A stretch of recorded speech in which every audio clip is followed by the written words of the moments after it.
high yield dividend warriors. Welcome back to Saturday Night Live. The reason we know how to use margin because we know how to use margin. Because you don't know how to use margin, well, don't put it on us. Don't even ask us questions. Oh, I have trolls on one of my YouTube channels. At least I got some allies here. Down my wallet, I'm 10 foot tall. Dude, Ryan, why don't you pull up Amazon's margins real quick? Well,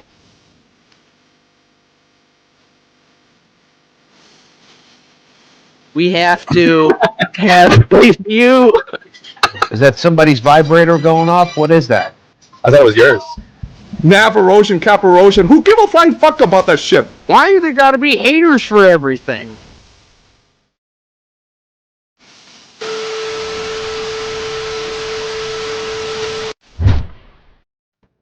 Hello, everybody. It's Saturday, and it happens to be Saturday, 8 p.m. Eastern. And nothing good could possibly happen at Saturday, 8 p.m. Eastern outside of the Cash Flow Kings. Now, Fiscal, there's a lot of activities and a lot of motions that could be happening right now that not at Saturday, 8 p.m. Eastern. Possibly, it's the first weekend back at college for many. What could you possibly be doing on Saturday, 8 p.m. Eastern besides investing? I mean, you could be getting paddled at the frat house. Oh, that's not good. You could be accidentally boofing steroids, like the guy in the moreplates.moredates.com video clip. He misunderstood what it means to inject it into your butt. That's what we'll say. Yeah. If you're doing that, that's not accretive at all to your muscles or your cash flow. Mm-hmm. You could have a girlfriend and you're going long distance and she's going to Arizona State University. I'll keep an eye on her for you. Yeah. I locked myself into that one. Not good things you could be doing Saturday, 8 p.m. Eastern. Before we let our very special guests, we have to actually 2, maybe 3 for tonight. We once again, if you didn't already see, we had CEO of High Tide, Raj Grover, on the show last week. And Fiscal, would you like to explain to the audience that we're not responsible for the nearly half 1x in the stock price, like since that episode almost now? Oh, the like 60% gain or whatever. Yeah. It's been pretty wild. We have no involvement with it. We didn't do it. Right. I mean, some might refer to it as the CFK effect. I don't know. Yeah. I do think that it was really gracious of him to do the circuit on YouTube, where the people who are already invested in that stock are watching, these streams, ours and a couple of the other ones that he was on. Mm-hmm. And so they really had an opportunity to consider this before he went to the mainstream media, like he was on Bloomberg this last week and reached a much wider audience and much older audience that don't have anything to do except for sit there and be like, oh, I heard about this stock on Bloomberg. Yeah, talk about going from the penthouse to the outhouse. Am I right? CFK to Bloomberg. Right. Talk about it. Who even watches that? Yeah. But no, it is old people with money. That's who watches Bloomberg. So yeah, I mean that's probably a and that's why you saw an additional like 10% or whatever on Friday probably.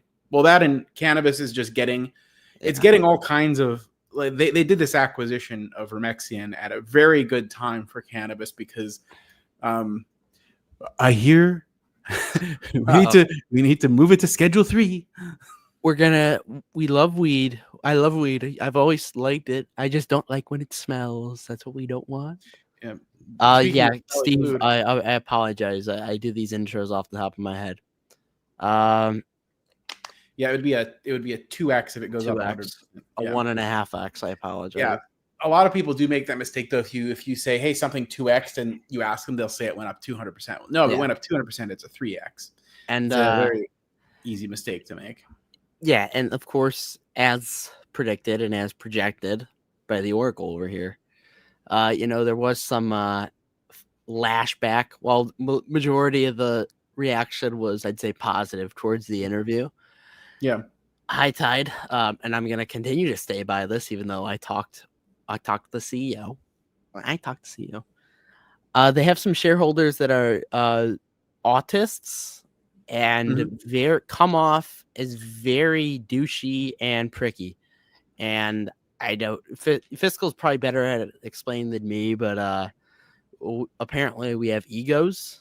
That's what I learned today, and apparently I learned that I'm not a long-term investor because I put out a poll today on Twitter asking theoretically if this rally continued where you would sell, just to create a conversation, and I was called not a long-term investor because profits.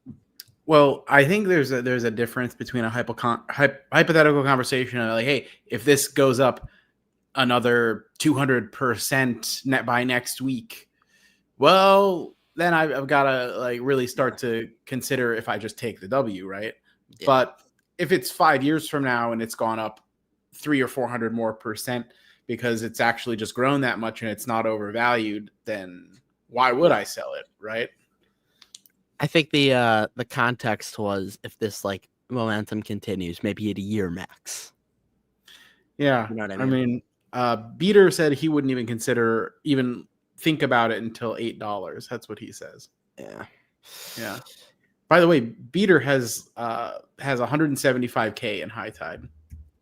175K. He has Yeah. 100K. Whoa. Wow. Good for him. I know he has money. That's a joke, Beater. Yeah. I'm sorry. It's not Yeah, a fun show.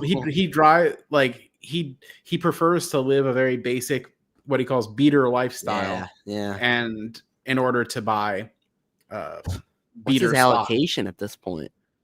I think it's his biggest holding. I don't think he's all in, but it's his biggest holding, I think. Yeah. Yeah, I mean Double D's needs a little time here for the backstage, and our second guest hasn't even joined. So I mean we can continue talking about High Tide while we're at it, but For sure. yeah, I learned that we're not long-term investors. I don't. It's just.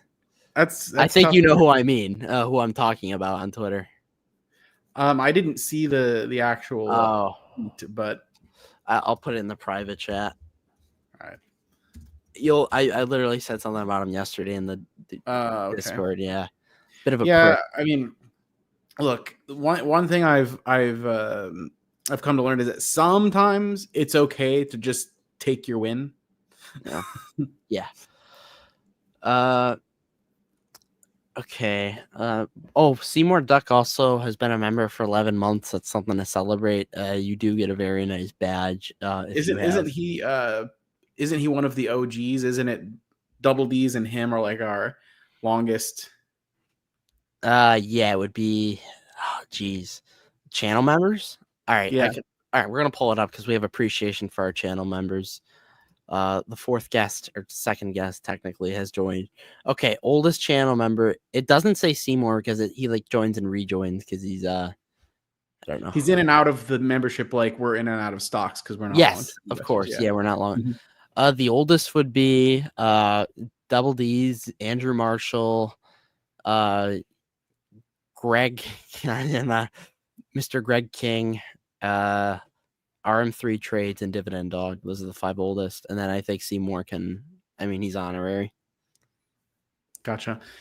So we've got some OGs in there that have been there since the beginning. Yeah. Also, by the way, for channel members, if you didn't already see, we had Double D's on Tuesday. We had these are fun. We're calling them after hours calls, and it's just these Twitter spaces, and it's just us talking about stuff. We pitched Dividend Dude Dave the other day, and if you want to see Dividend Dude and why he was convicted of buying Dave, he'll give us $2 a month for like an hour 45 of us talking straight. So yeah, and Andrew showed up. Yeah, Andrew showed up. We didn't think he would, but then he did, and that's always a treat. Yeah. All right, our guests are ready. So with that out of the way, our first guest is the first ever CFK guest in history, coming in just ahead of episode 99. He is now a Dave shareholder, the Google whale, Dave shareholder, amidst worst nightmare. It is none other than Double D's Dividend Dude. Let's go. go. Good to be back. I think we should, I think the first topic, respectfully, should be Google. The new all-time highs. That's fair. It's pretty Yeah, amazing. I mean, Happy. I'm also a Google whale, so Yeah, fellow Google whales here. Yeah. I think Kage is a Google whale now too. Yeah, we're waiting for the fourth guest. His screen has gone blank, but we'll add him in here in a second. It is none other than Investment Kage. We were gonna have the episode like a while you pronounced ago. it right this time. I'm so proud of you. Yeah. Yeah, I used to pronounce it wrong, I think too, but now I pronounce it right. All right, there we go. He's in the studio. Okay, it is none other than Investment Kage. Can we hear you? Hello. I don't know. He's chilling outside. Good. Nice. He's outside. This is unreal. The first ever CFK guest outside. I would go Damn. outside, but it's like 1 billion degrees here. Oh, my headphones aren't working, so I'll just not. He is now a Pokemon whale, as the kids say. Oh yeah. How is the price of like collectible cards right now? Like, are they up lately? Have you noticed? It's up a ton. I think there's going to be a crash relatively soon. Honestly. Fuhat warned us, guys. This is inside information. Fuhat warned us. Magic cards sent a warning. Now Pokemon cards are confirming it. Yeah. Well, What the about the reason sports why, cards? so like Pokemon goes through these. Oh, sorry. Can you hear me? Yeah, we see. Okay. Pokemon goes through these weird phases of like hype and bust. So like 2000 to like 2006, it was struggling. It wasn't like it got really big when it first came out, but they had to switch a card company for like printing because it wasn't doing well. You could go on GameStop, and then the Great Recession happened. That didn't do good for it. Then it was like okay after that because the TV show got popular and so did the games. But then like 2012 there was a major dip, and then 2016 it got really big because of Pokemon Go, and the entire world was playing Pokemon Go basically. And now, Good times. yeah, now Simpler it's times. and then it dipped a lot because there's a lot of people foaming, and it's honestly like the card is getting expensive. Like some of the new set cards, like Moonbreon is like $1,000 or something like that, and it's just like, well, a lot of people can't afford that, and so it's just, yeah. Like even a card that I'm getting graded, it's going to be probably around 8 to 10K. Is Is that PSA the doing one that? that you were saying if it's over a 5 or not on? Yeah, I the saw- Gold Star Rayquaza. Yeah. Is it PSA? Does that grading? Yeah, PSA. I'm doing Okay. PSA because it wasn't gonna get a 10. If I knew it was possibly gonna get a 10, then I'd probably gone to Beckett and tried to get a Black Star because it would have been it would have been worth more. But like I played with it when I was a kid. Like I knew it was not in the best shape. So I actually have an old Pokemon collection in storage. Like it's like at my dad's somewhere in another state, like in his basement or something. What a like not first edition, but whatever it was that came out after first edition, like OG, like Charizard, Alakazam, Blastoise, etc. Like, do those still have any kind of value to them? Yeah, a lot of them do. Like the Neo Genesis Lugia goes for like raw, like 500-ish. If it's a PSA 10, it goes for like 30K. And that's like a 2001 card, I think. I don't remember exactly when, but it's not OG. Okay. Like the 2006 or 5 Espeon EX, and that's like a 600. I'm gonna get it graded because it'll probably get an 8 or a 9. So what about the ones from like 1998, 1999? Yeah, a lot of those are worth quite a bit of money. It depends on what they are. Like if they're damaged and have lots of scratches on them, they're not worth a ton because then they're considered damaged. I've never played. They've been in like a binder in like sleeves, basically. Oh. Well, hopefully, like the sleeves, like the binder's like facing up, because if it's facing down, a lot of times it puts pressure on the cards, and you'll get whitening on the backs or the fronts, or the edging creases won't be the best, and so they just won't grade. It's probably not stored properly. To be honest, This was $8 million worth of Pokemon cards. How about the retirement dream can happen? What about first edition American, like English, whatever, holographic Dark Charizard. I think I have one of those. Is that worth one- anything? I don't know on top of my head, but yeah, is it like the Shining Charizard or whatever? No, it's dark, like a Team Rocket, like Dark Ah. Charizard. If it has the first edition, I know those go for quite a bit. Anything Charizard pretty much is money. Interesting. All right, Pretty definitely much have a like ton of- I'll have to find these. Like it would That was suck a if I little bit. like lost them forever and I've got like 30K worth of Pokemon or something. yeah, pretty much anything Charizard, because it's like one. I think Charizard's overrated in my opinion, just because it's like okay, like they just print so many of them. Right. Like I get it, it's popular because it's cool looking or whatever, but that's just my opinion. Like, but yeah, they're worth a lot of money. The blue Charizard EX, the mega like the giant card, will always be my favorite from like elementary school. Like the one kid would come in with the giant card. Oh, the you can get full those box. graded by PSA, the giant jumbo cards. Yeah, that'd probably be a decent investment. Yeah, they cost about $100 to grade them. Did you see what happened with our good old friend Finance Guy? No, I haven't blocked. Okay, so he's we're peaceful with him for now. We have like no reason to go after him, but yesterday it all went down on Twitter. We made a post. Who should we have on for episode 100? And Finance Guy responded to the post. I'll come on if the wife finance account joins and like reveals themselves. So it doesn't look like it's gonna happen. The negotiations were not going. The negotiations were not good. The issue is like Finance Guy wanted to get a bunch of like lawyers and legal stuff involved. Like he wanted contracts for all of us to sign. Fiscal doesn't know about this because he doesn't have access to the Twitter account. But he wanted everybody to sign like contracts. And the wife finance account's just worried that he's gonna sue him for some like petty stuff. And there's apparently a private investigator now after people for like saying things about him and like emailing people's like personal lives with like bosses and whatever. So that wouldn't surprise me if he would try to do something like that. There's a reason why I haven't blocked him. I don't want anything to do with him like at all. Like I wish him the best, but not at my table. Yeah, smart idea. You I know, we think you guys don't should just get a bunch of like fan favorites on. That's my opinion. bunch of fan favorites. Yeah, like just a like I don't know how many is the max on StreamYard, but whatever the max is, you guys should just do that. Or just one after the other, like have people come in for a few minutes. Or that would be a good idea. Rumble too. style. Yeah. We already got one pretty big name, and I had a fun idea, but I can't really. The only issue is we're gonna have to pre-record one segment with him because he's going to Miami. Ah. Yeah. Or I was thinking anybody that can't make it, see if we can get them to record like a 20-second thing of just like saying happy episode 100, cash flow is king, and then like stitch them all together. Yeah. Then we like cheapen out and don't do a guest. All right, let's talk about Jackson Financial.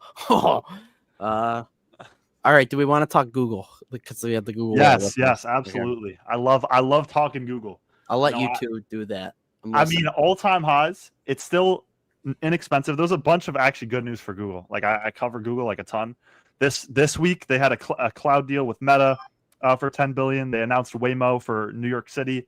They had Apple exploring Gemini powered Siri. It was just a bunch of good things for Google, and they're still cheap in my opinion. All-time highs, in my personal opinion. I think it's still attractive, and like couldn't be happier with how they're doing. I just think it's a great business, and they're executing well. Yeah, and the thing is, the growth in the price, it's not really multiple expansion. It's basically just their fundamentals are getting better. That's really all it is. Yeah. And then it's not I look at from a 20 to like a 100 PE or something. They're just getting better. It's funny. I used to like months ago, I used to put out these tweets. Google's so cheap, and they would get a ton of engagement, just like every time, like at 150 and 160. And if you look on the replies of those tweets, it's just like I'd say like half of them, or maybe over half of them, are just people saying, "Oh, ChatGPT is going to kill them. It's a dead business," and stuff like this. And now you don't see it.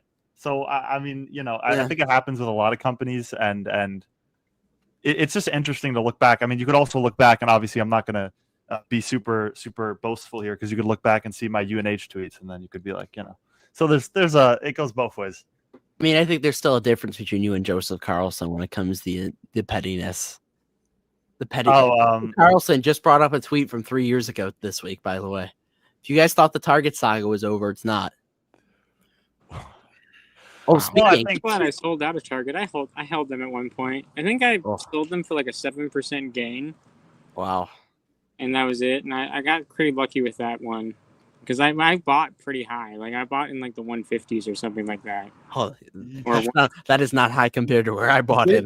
Didn't Target just get a new CEO, or am I? Yeah, okay, so Brian Cornell. Yeah, they'd been there for like 20 years.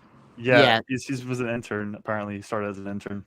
So Brian Cornell, famously, we've said on the show, he's one of the most uncomfortable CEOs to listen to talk. Like, it's a little creepy. You hear a 1 minute interview and you feel like you're trapped in a closet with him. He's gone. A lot of people weren't happy with like a lot of like Republicans and people in the far right or whatever were attacking him, calling him like woke or whatever, which I really don't understand. But I mean, it's easy target, I guess. No pun intended. That was pretty good. No, I mean, I somehow got out at like a flat return with Target, and I don't know how, but I did. But Joseph Carlson brought up like Target. And did you also see Joseph Carlson get into a fight with Jeremy? Or they had he attacked him in a tweet? Isn't Jeremy like the Tesla guy or the guy that like did really bad with like GoPro, was it? Right? Jeremy Financial? Yeah, he's a bad person and a bad investor, to say the least. I'm down not $1 million, not $2 million, $3 million. Oh, he's the guy that lives in Vegas. Yeah, I used to watch him all the time when I started investing. Yeah, and most of those losses were from Pat Food Chef. I never listened to like his advice. Like I just kind of liked hearing his takes on stuff. Yeah, he was fun to watch. Jeremy is the only person that has been known to buy a company with negative gross margins. The reason we know how to use margin. Oh wait, wrong kind of margin. Wait, what happened to? I'm really curious. I'm not trying to like whatever, but what happened to Khmer? Because I haven't seen that guy. Like, I don't even know what happened. I don't know. I got banned from his server. I think they figured out who I am. Apparently, according to Citizen of the Year, according to him, he's trying to make a comeback on Twitter, but he got banned on YouTube. I think the Oracle straightened him out with his online mafia business, and he got Oracle just like we did, huh? He's on a special ops mission. Actually, the yield max investments are getting pretty popular again. These like they're floating all around YouTube and Twitter. I think there's like a ton of them. I'm not, it's just they're popular again. I feel like it's like going through a second wave here. Yield max is interesting. I think it can actually be beneficial for you. Like, let's say you're retired and you're purposely like wanting to like you get income in and then you sell things, like you sell the stock for a loss after a little bit, and then like you kind of like you get income and like you pay no taxes. I don't know too much about it. I heard somebody like talk about it. That's like one of my like dad's friends, and I was like, okay, kind of makes sense. I'd have to write it all down, but I'm like, but why don't you just like? I think Fabio objects to that. That's okay. It's Fab. I don't know. I don't know too much about it. I was just listening to him, like, oh, that's interesting, man. And like he was showing me that he was like, yeah, look, I'm not paying taxes. I'm like, but are you actually making money? Because like you're selling it for a lot. I don't know. Yeah, no, it's to me, yeah, it sounds like a lot of steps to do worse than you would if you just focus on total return, probably. Yeah, that's how I felt. But like, if it gets people investing more money, I guess it's not a terrible thing. Unless they like lose it all. But sometimes you learn the hard way. Speaking of losing it all and learning it the hard way, somebody, I think it was Beater that said that I have a bigger portfolio than Khmer now, and who's laughing now? As far as like the actual value of it, when you take into account his margin losses, probably, yeah. Wait, Kage, I'm curious. Did you? I remember you used to have Apple, and so I saw something. So you sold your Apple for Google, right? I did. Well, I sold Okay. it for like half of Google, and then I put like majority of it into the S&P 500. I'm pretty much just an ETF and chill guy now. Yeah. I went a little bit crazy with my my Roth, but I'm trying to get it back to majorly SCHG. Even though the other investments haven't done like horrible. Right now it's in Pfizer and Oscar, which is something, but I think both of them are good Pfizer. long-term plays. Yeah, Why do you Pfizer. like Pfizer? Which? Why do you like Pfizer? Oh, That's Pfizer, I think. Pfizer. Pfizer. Yeah. They're FI. they kind of multiple. Okay, different company. Okay, I'm Yeah, thinking. no, I keep thinking people are saying Pfizer when they say not Pfizer. Pfizer as well. Oh, because they're not. Pfizer? FI. I'm not hearing the V at the end. That's a problem. It's a payments company. Okay, I don't know. Okay, sorry, I was like, Yeah, it's good. pharmaceutical company. Like what? No. I don't like pharmaceuticals at all. I think they're too unpredictable. Personally, I don't touch them at all. At all. But What if I told you people will always need medicine?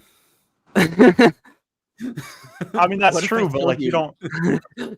With pharmaceuticals, companies. I think this week we actually saw you don't know what's going on behind the scenes, right? Obviously there's a ton of tests and then results and then they come out and then there's volatile price movements. I just rather not be involved in that, I don't know. And then they have lawsuits 10 years later. Yeah. I've always seen it as I don't know. But maybe if it gets to the right price. I know Novo Nordisk is cheap, but it depends. But I like Google. I'm a Google whale. I like Google. I don't even know how many. I don't own that many shares. I own less than 10. Double D's, what's your allocation now into Google? We're lagging here. Uh-oh. Are we lagging? I didn't hear you. What's your allocation into Google now? Oh, I don't know. Let's see. I think it's at 40% still. I didn't sell a single share. Okay, that's pretty crazy. That's a good one. I mean, I granted, knew it was Like 40%. conviction play. Oh, it's 37. granted, I think you'll do fine on it, but yeah, that is some concentration you got there. Though Google is a pretty diversified business, so concentration isn't as concentrated as it might seem. Maybe I'm thinking about trimming it if it gets, but I still think it's significantly undervalued for the long run. I don't, think anyone should copy me. Well, you got to worry about taxes too. Are you at 100 shares yet? Over. Okay, so what I would do, Double D's, is if you start to feel like the valuation is stretched, consider looking at covered calls. Yeah. I'm testing out the selling options thing. Yeah. But I honestly, I would only do it in certain case scenarios, which I've also talked about. But I wouldn't be doing it all the time. I know there's certain strategies that people do it all the time. I think it only makes sense if you think your stock is I wouldn't even say overvalued, because if you own Microsoft, and I think it's expensive here, I still want to hold my Microsoft. I'd probably do it at a level where I feel it's outlandish valuations. Then I would sell covered calls. But if you did that on Palantir, then you're there's different outliers because you could cap your gains and then it hurts. But I think it's a good strategy. No, I think it's it offers you income for waiting for certain price levels, and I think it's a good strategy in certain case scenarios. Yeah, I mean, if you're already thinking about trimming anyway, that's the time to do it. Just sell covered calls. Well, no, I'm not thinking about it right now. If it was no, I know, but when the price gets to the point where you are, right, instead of trimming, be like, hey, I'll sell a covered call, and if it hits this strike price, then hey, I was going to trim it anyway, and then you can index the money if it gets called away. Well, to be fair, I barely have over 100 shares, so if it did, it'd be my whole position getting sold. So we'll see. I gotcha. Yeah. He's not as big of a whale as you, Fiscal. Okay. Yeah, you're the bigger whale here. I thought about doing covered calls with my VTI because I have just over 100 shares, but then I was like, that's only a monthly, and I'm like, yeah, and the volatility on BTI also isn't very high. So no, VTI, it's the okay, the U.S. stock market. Okay, it's just an ETF. But it's a monthly covered call because that's what Vanguard does. And it's weekly. It's better because you can't predict the market, but you have no idea what's going to happen in a month. I mean, you don't even know what's happening in a week, but you're more likely to know what's happening in a week than a month. Yeah. And also, the shorter the term of the option, the faster the theta decay, which means your gain theoretically is better if you always sell the shorter term options. Yes. Yeah. Are any of us looking at Intel now that your favorite president bought 10%? I Well, just said something about that Did actually. they buy it, or are they just getting it for free? Because It's like they're just getting 10%, it. 10% ownership stake, allegedly. Yeah, there's no information out about like how Wow. that actually functionally works. So I'm not gonna do anything on on that. Like the time to do it was when they were just talking about it, I think, and then probably get rid of it once they're like, we own it now. But nobody knows how that works. Like if they didn't pay anything for it, are they just diluting shareholders to give the company stock for free to the government?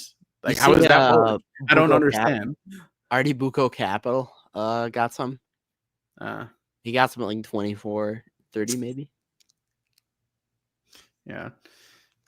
And I mean, honestly, I think Intel is just now getting back to where it was when I sold it. So, yeah. No, I think it could be a good like speculative bet if you like, because knowing how much like Trump pumps things, I feel like he's probably gonna say some stuff.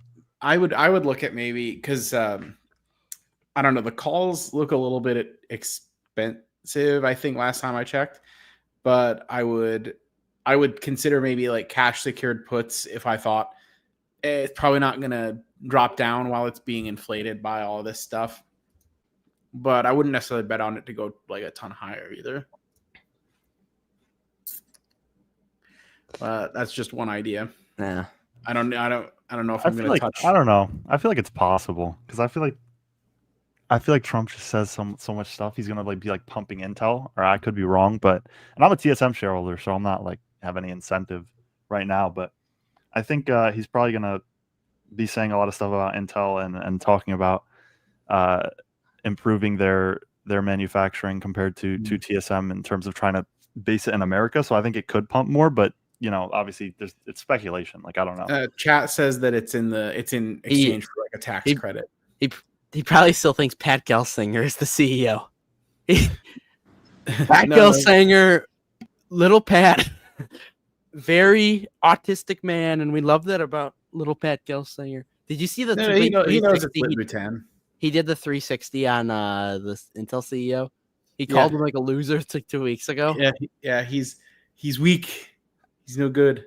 All right, everybody, we do have a surprise guest. This wasn't marketed. This is crazy. This is not Dan Weston, unfortunately. Dan couldn't make it, and we wouldn't do that to Dividend do it again. Oh, it's mean. It is none other than an original member of the Fatal Four-Way, investing with Arya. How fortuitous. Yeah. What's going on? What's going on, guys? I think at the end of the year we should do a follow-up episode on Uber, because our original Uber episode with Arya aged beautifully. Yeah. And it's and because I definitely bought some. Ryan, you bought some? Yeah, I got good allocation. Yeah. I've got a good amount of Uber. 44%. It's like wouldn't it be cool if return? we were like, hey, remember this thing we talked about a year ago and decided to buy, and we doubled our money? Isn't that awesome? Watch like a Tesla will make an announcement like the week before, and it'll dip like 20%. We're gonna look like shit. We'll just delay the video by like a good 2 weeks to kind of maneuver around that. Yeah. What's going on? Whatever helps our grip. Double D's and Arya. How I missed the Fatal Four-Ways. Yeah, it's been a while since we all hopped on. There's been some interesting. It's on my end. I'm doing a lot of lag. Uh-oh. I don't know if this is on my end or is this like whatever. I don't know. So Arya, did you recently just turn 20? I did, yeah. A couple of weeks ago, yeah. Okay, I didn't believe you were 20. I didn't think you were. It's the beard. The beard fools everybody. Yeah, when you said that, I was like, what? I thought he was like 25. Okay. Yeah. Well, yeah, happy birthday, anyways. Yeah, thank you. Thank you. It's kind of funny. In 10-day increments, it's my birthday, my brother's birthday, and then one of my good friends. So his birthday is in 2 days. But yeah, anyways. Well, So thankfully, Arya, Arya didn't go out tonight in some of these vigorous Toronto clubs, and bad things. Are you happen still there. are you still learning all this really exciting stuff like in your accounting classes? Like what is revenue and what is gross margin? Yeah, I mean, I'm excited. I'm going back to school in the next like 2-3 weeks here, so it should be fun. I'm slightly looking forward to it this year around because I think it'll be a little bit more specialized, but nonetheless, yeah, like the typical classes is just like they're teaching you like gross profit. You know what I mean? Like we're definitely a little bit more high level than that type of stuff, right? How to calculate a dividend payout ratio? Oh, yeah. Oh man, that's so hard. Yeah. That's funny. So, all right, we're gonna start a debate. What's a better opportunity at today's price, Google or Uber? Google. Sorry. Too tough to call. I think you already know my answer. I don't know enough about Uber, so sorry. I can't. Should we bust out the spreadsheet? We can bust out the spreadsheet. We have permission. Actually, before we do that, Dividend, this one's a little bit for you, but I just kind of like you to walk me through the Fiserv, the payments company, thesis a little bit for me because I'm a bit hazy with the details. Well, I think obviously they have like multiple parts of their business. I was most interested in the Clover part, which is the point of sale type of business. They make money from obviously the fees from each transaction, and then obviously also from selling the actual like part, being the Clover part of the business. And then they also have the long-term contracts and like deals with a lot of these banks, credit unions type of things, and it provides like consistent cash flow. And also I like the buybacks. They're going to buy back a ton of shares at these levels as well. They're taking out debt to buy back the shares, which, you know, I don't like that as much, but not all of it, but not all of it. Yeah, some of it, which I don't know how I feel about that, but I think they bought back like 2.3% of the float last quarter, which is ridiculous.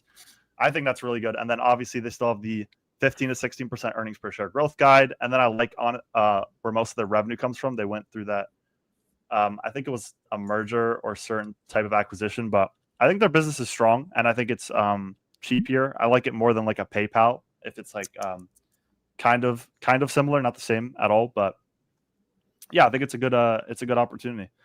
Obviously, not without risk. I think if the big risk there is if we get into like some sort of recession or stuff where payments are not happening as much, you have them having a lot of debt and not as much free cash flow, and obviously the debt they took out to buy back shares, I think that's one of the biggest risks. But other than that, I think it's a good risk-adjusted opportunity, in my opinion. Other than like a Visa or like a MasterCard, I think it's a little bit more cheaper valuation, similar earnings per share growth rate. It's funny you name drop PayPal because oh no, Arya's been posting about PayPal a little bit lately. Are you thinking about it, or are you just dunking on people because it hasn't gone anywhere? Damn. Are you asking me? Yeah. Oh, dude, I look at the fundamentals of the business. It's just it's gone nowhere like the stock. I don't think we're exactly surprising anyone. Like you pull up, for example, just the revenue growth of the business. It's been like low single digits, and there's plans if they're going to launch these new products, this and that, whatever. The fact is, competitively, the business is very much troubled. The traditional cash cow of the business with the checkout is completely under threat. Who's going to be paying 2-3% to pay at like a merchant? You know what I mean? Like it just doesn't make sense. Obviously, they have other segments of the business, but nothing is as important to the company as the traditional checkout, and that's completely under threat, and has been under threat for years. So we'll see in Q3. Oh boy! Ooh. Oh. I actually sold all my Visa stock and bought Bitcoin with it. Oh my! Yeah, I did that. I did actually pretty well because I bought. I didn't have a huge position of Visa, but yeah, no, I did that, and that's actually gone pretty well. It's done better than Visa. Ethereum is booming a ton. Like, I was surprised. Although I sold all my Ethereum back in like 2021 and then bought Bitcoin Carlo, with it. hold on. Sorry, there is an absolute massacre going on in the comments. Carlo, PayPal owns Venmo, bro. Like you gotta keep up. The Wait, thing is, PayPal Venmo barely owns has Venmo? any revenues. So I didn't know PayPal owned Venmo. I use Venmo a lot. Fuck Venmo. They Yeah, scam me. they're working on monetizing it. Don't worry. Venmo scammed you? What did Venmo do? Oh my. Okay. Oh boy. Don't get me started. Okay. Middle of the night, maybe like a year ago. Wake up. All right. I wake up maybe 9, 10 a.m. Middle of the night, 2 a.m. It's like some Asian Tiffany Wong or like some Asian name like that. It's like with a Z or XIN or whatever. Has taken $40 from your or has requested to take $40. Then you have a Venmo password change, and they just did nothing about it with their support. So that's I'm always out for Venmo against the customer support was heinous. I was so I'm petty about that. I mean, Robinhood support used to be really terrible. I remember in 2019, I had a problem with my account, and that was miserable because you had to email them. There was no one to call. So I understand the struggles of dealing with bad customer service. I'm glad Robinhood actually has someone you can call now, but back in the day, that was terrible. Dividend, dude, are we getting a Robinhood affiliation soon? I mean, if they offer me that, I would take that in a heartbeat. Throw, yeah, Vlad, please, bro. I'll take it. Yeah. what do we think of Duolingo stock, guys? I don't know enough. I'm sorry, Duolingo is terrible for learning languages. It's like you use it if you're like, oh, I'm kind of interested in learning a language. Yeah, this is fun. Like you learn Japanese with it. The pitch dialect is just awful. Like they have like they'll say like ame, like it's supposed to be candy, not rain. And I'm like, no, that's not how you say it, but okay, whatever. It's terrible for language learning. I think it's good if you're like an intro. Like you're just like, oh, maybe this would be fun to learn. But if you're actually serious about language, no, Duolingo is trash. Terrible. But it's good if you're like a beginner and you're wanting to see. That's about it. The revenues are growing 40%, and so valuation doesn't matter. Have you considered that? No, Palantir growing 40% valuation doesn't matter. I don't care about the valuation. I just don't like Duolingo as a product. It's the toll booth to language learning though. So like it doesn't matter. That's fair, but I don't like it. I'm being sarcastic by the way. if that didn't land. So who all has Dave here? I would raise my hand, but you know. It's in the title, so we have to talk about Dave. Well, I feel like we moved on from the Duolingo. I want to talk about. Do we Fiscal or Double D's? Do you have any opinions on Duolingo? I'm like completely. I've never neutral. looked at it. Okay. I'm not touching it. I've never looked into the financials of it, but I don't like it for language learning. Just FYI, I put 100% of my portfolio in on Friday into Duolingo. Just so everybody is, a little grab play, little 2-month play. Isn't it doing really well though? No, it's down like a lot. It's down like 40%. It's so volatile. And Joseph Carlson's in it. It trades up and down like 10% daily. Like it's a bit ridiculous. All right, you missed the Joseph Carlson talks. I know you're such a big fan. Actually, I love Joseph Carlson. I used to watch all of his videos. It was great. No, I like Joseph. I think he's on a redemption arc. I think he's doing. Have you seen him go off on Jeremy? Yeah, we were just talking about that. That's yeah. What did you see that? Dude, I just thought he just shorted, or Jeremy shorted it. And he just said, "Oh, like I don't know." Yeah, Jeremy shorted it. Gave a bunch of bogus reasons that actually just did not make sense. Jeremy's just doing it for content. That I'll fully admit. But yeah, dude, I read that whole thing and I was like, shit, man. Like Joseph didn't have to roast him so hard. All right, he's on a bit of a redemption arc. Yeah, his pettiness is being used against some more evil people. Dave, Fiscal, you wanted to talk about Dave. We talked about it earlier in the members only video, $2 a month. Yeah, give us your mind. I mean, I'm a fully certified Dave whale now. Oh, like how much of a whale we talking? It's pretty close to Google for me. Oh, nice. What? All right, that's ridiculous. As far as like how much? Yeah. What percentage is it? gosh, it's hard for me to calculate because I have so many accounts. Oh, Playboy over here. Come on, give us a percentage. Yeah, my bad. You know, you can combine all your accounts into like a single spreadsheet. You can do I'm that. not doing Excel, bro. Have you heard of Yahoo Finance? That's what I do. Well, it's really easy because you just you get the 2 accounts and then you just have a little division. Snowball like, okay, analytics, that trust. thing. I am doing none of that. But it's probably, depending on like whether it moved up or down 10% that day, it's probably between 8 and 10% total across all accounts.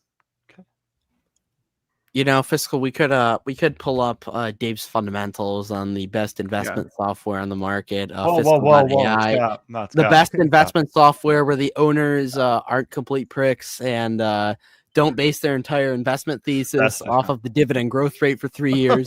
We have Fiscal.ai. That was not you, Dividend, dude. You don't base your investment thesis off 3 years. May I add also my place of employment?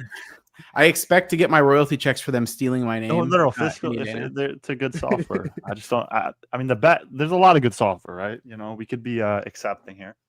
Yes. So There's yeah, only one good one at the top. There's a clear cut number one though. That's we'll put it there. Leaps and bounds ahead of the competition. Whoa! I don't know about that. Leaps and bounds. So, anyways, Ryan, you were going with the analysis. Yeah. I see that they have Dave. accelerating revenue growth. If you'd like to pull that up. Oh yes, revenue is important. Ooh, yes. 32.6% on this beautiful black dark background, courtesy of Braden. And all right, so this is actually because of their new business model. So, who here has heard about the whole tipping, I guess, scandal with? Oh, these, Dave, is that okay? So I was trying to remember what it was. Like, what did they do? It's like that, like money lending app thing, right? Yeah, early wage access. Okay, all right. I was just like, now here's the thing. Okay, I know what you're talking about now. Some decent sized YouTube channel made this whole kind of bashing like video documentary thing about companies like Dave and like the tipping and stuff. And it's only they released it like 6 days ago, and I wanted to jump on it. They don't do the tipping thing anymore, you dummy. But I didn't, because it would just get lost in a sea of comments. But it's actually, I think it's kind of cool that there is still there may be sort of this negative perception about these about this stock that might be keeping the price relatively low for how much they're growing, which opportunity to accumulate, right? If you want to be a Dave whale. Yeah. Dave whale. Ryan, if you actually go to the segment and KPIs page, which is uniquely aggregated on over 2,000 different companies on Fiscal.ai. Oh, you got to scroll down. Scroll down. Segment KPIs.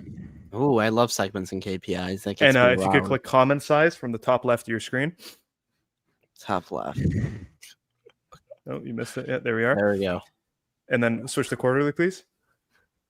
I like the manners. So, ladies and gentlemen, no, go down, man. What is this? You're Fiscal.ai sponsorship video here. Here, you know what? Yes. I'll share my screen. Interesting. Yeah, it's better. I like that. Well, all right. Well, we could share our affiliations. I just have some certain thoughts on some founders of these can we see these companies. Yes. All right, beautiful. Yeah, so this shows what Fiscal was talking about. As you can see, it's literally gone to zero in the most recent quarter. They didn't even report this tips revenue. So that's just the business that they don't even have anymore. And so the net processing revenue is now 86% of total revenues. Yeah. This is by far their most important segment. And you notice the tips thing going, and then the revenue growth accelerated. Yeah, and we can show that chart as well. Thing? Were they like trying to give tips early or something? I don't know much about this company. Well, you could say it used to be if they gave you, like, let's say you needed a $300 advance, they would give it to you, and then a thing would come up saying tip what you feel is fair. And so you would give them like, okay, here's 305 back or whatever. Here's $5 tip for giving me the $300, and then when your paycheck hits, they automatically like just pull the money from your account because they connect with Plaid. That would be a cool company to go public, by the way. I can see why they got rid of that. That would probably piss some people off. Well, the tip went away. Like they still automatically take your money back. Yeah, no, I meant the tip thing because like people are like, oh my gosh. But now it's just literally they charge the same, because before you could actually just get your advance 100% for free if you wanted to, but now everybody has to pay a fee. So that makes a lot more sense because like, I mean, if I were to do it, it'd be like, okay, cool. I want my money 3 days early. I'm not going to give you anything. Yeah, that, and some people like, but it was only like I think the number was like 73% of people still tipped, even though you didn't have to, because they also had this thing on there about how some of the money goes to feed hungry kids and wherever. And oh god, and so they're trying to the guilt CEO trip on you. a private jet the next day. yeah. So I mean, hey, whatever. It turned out to be better for business that tipping went away, and the perception is that it's better for consumers too. So whatever, I'll take the win. But yeah, the whole tipping thing, I think wasn't as bad as what it was made out to be, but it ended up being better that they did away with it. So yeah, nothing gets me more aroused than a fiscal.ai chart, if you ask me. Nothing can match that. We especially when consumer protection. Yeah. They have 30% operating margins. 45-degree angle. Yeah. Dave's great. All right, you should invest Guys? in Dave. I'm good. They have 35% or 30% operating margins. By the way. Aria, what about United Health? Oh boy. No. So okay, there's two issues. A, I'm not American, and B, that's true. Okay, something smells, dude. Like, I really don't like how in the span of like 2-3 weeks it was like they pulled their guide, the CEO stepped down, some other thing happened. I think like DOJ started investigating them. I know you guys are gonna say like, oh, but that came out that it was untrue or whatever. I just don't like it. Like, why buy into the shitstorm? There's no need.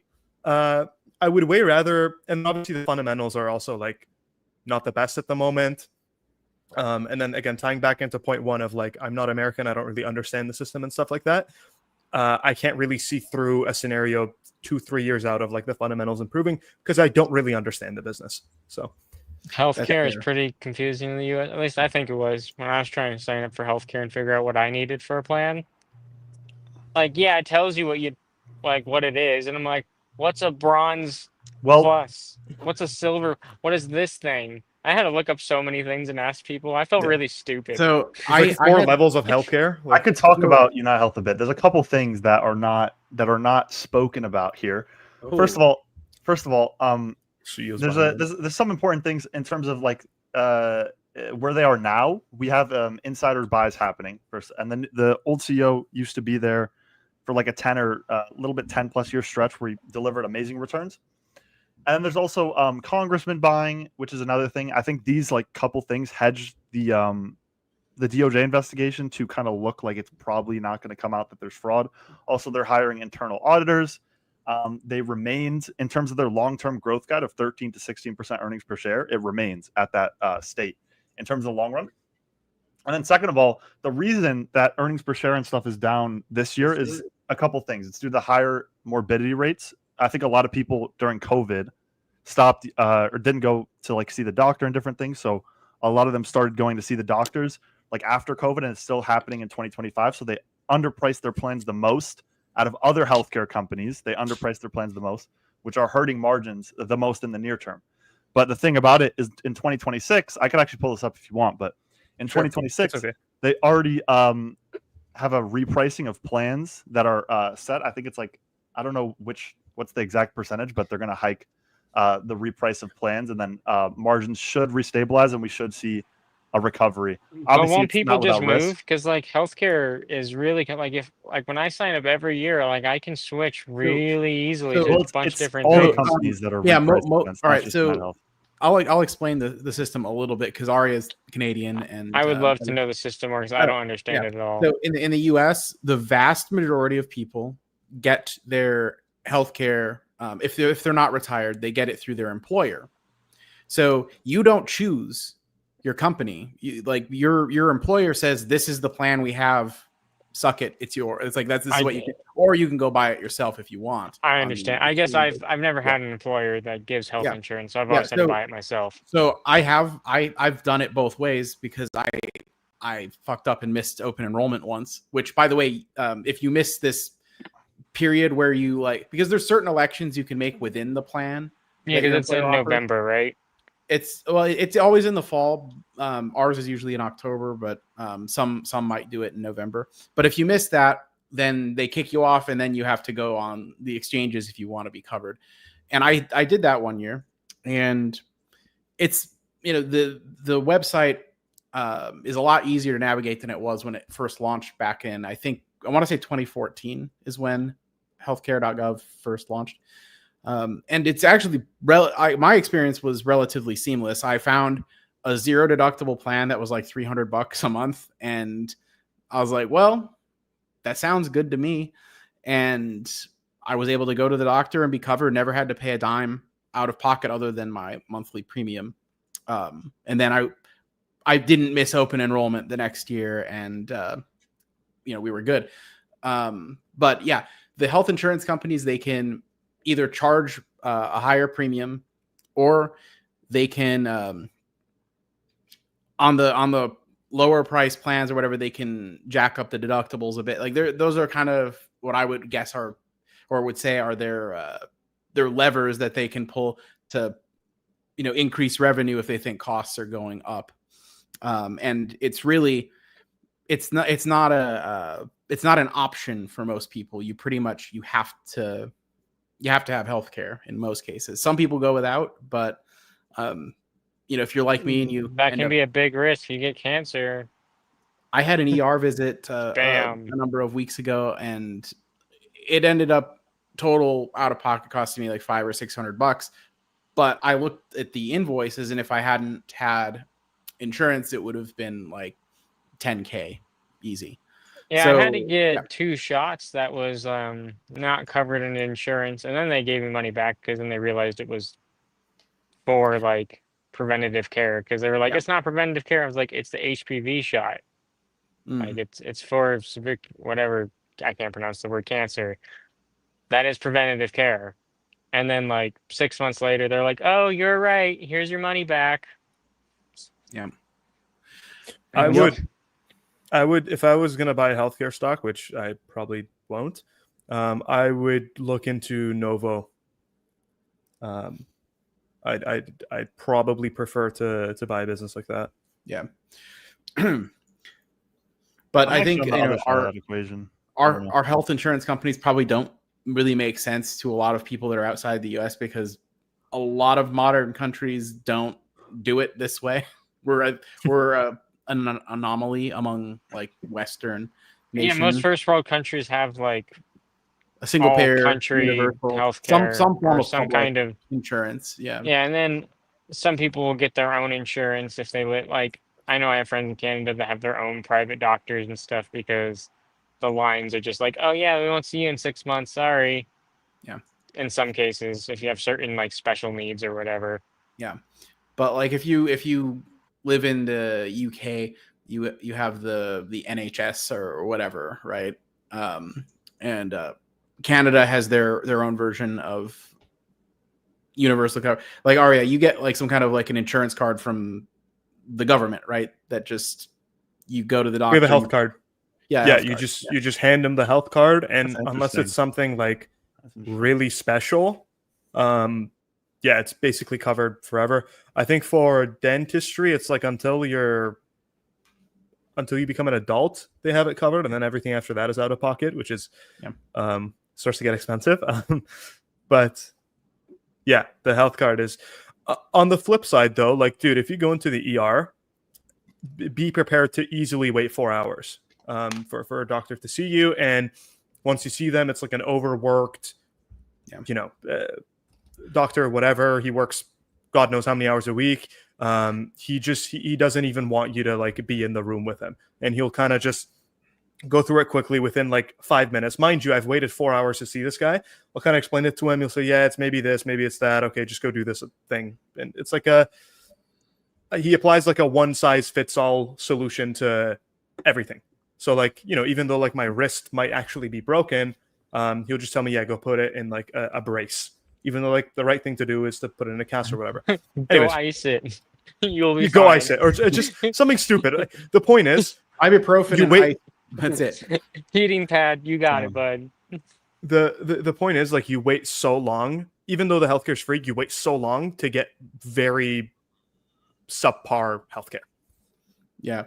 And I will admit, I had even though it cost me a little bit out of pocket, I had what I thought was a pretty good like healthcare experience from the actual providers that I went to. I went to an urgent care. I had like this weird like low grade abdominal pain that I don't know. They checked me for what infections and stuff they could with the limited stuff they have at an urgent care clinic, and the location of it. They were like, well, this is where your appendix happens to be. It sounds like the pain's too mild to be appendicitis, but we're going to, say because you're about to go traveling, that we probably recommend you just get that ruled out, but you'd have to go to the hospital to do that. And so I went to the nearest ER, and they took me in within minutes. And it took a little bit of time because they had to like set up like a CT scan and all that stuff. But yeah, it wasn't like I was sitting there waiting for hours just to be seen. Like they got me checked in very quickly, and then, got me prepped, and then got the thing. And like, it was just like a very smooth, like step-by-step process. And I think all in all, I was out in maybe an hour-ish, like total check-in through all the steps and everything, and out the door. Yeah, that would be a dream in Canada. Yeah. So I guess the moral of the story is that in some respects you do get what you pay for. And then I mean Buffett bought it, that Yeah. I mean it may have not exactly been him. I'm not gonna, it may have been one of his other. I thought he other retired, so people. he's not really buying. No, not till the end of the year. He's not retired till the end of the year. Oh, It's a okay. deathbed Yeah, buy. you're right. But he had to give the stamp of approval. When that happened, I felt so vindicated. I felt like I don't Yeah. even know. I started nibbling at it before the like 2 days before the Buffett thing came out. I liked it in the 200s. I thought maybe most of the people that were gonna just dump their shares at this point probably have dumped them. And it's a stable business that's also a staple. It's not like it's not a discretionary expenditure for most people. And again, you have this thing that has gone, it's been a juggernaut for forever, and the perception is negative right now. I thought it was expensive when it was like 500, 600, but still a good business. I just thought, I'd wait for a pullback. It's like, well, here's the freaking pullback, right? So I'd sort of I wouldn't be a falling knife cigar butt investor if I didn't pick some up. The full recovery, like I've talked about this many times, I think it'll probably happen by 2027 or 2028. I don't think it's going to happen like very quick, because they're like, if you've listened to the earnings call, and I've listened to the earnings call, they project earnings per share growth to start picking up to moderate, they said, and then they said like the long-term growth is still 13 to 16%, which is historically what they've done. So yeah, I mean, it's something that you have to be patient on. They're going to obviously be paying out their dividend and buying back shares. Some people would say it's a deeply discounted dividend stock. There's that. It's still growing revenue, and the margins are hurt. That's what happens. So they're going to reprice plans. It's a whole industry-wide problem. People are going to still have to pay for healthcare, and I think they're going to recover. I really think a lot of people are overthinking it because it's down a lot, so the sentiment flips. But yeah, I think it'll recover long term, and I think it's a good opportunity in my opinion. But like, you also do have to you can't go like too much into it, because obviously there's no idea of what's happening. Like, there could be fraud. I don't know for sure there's not.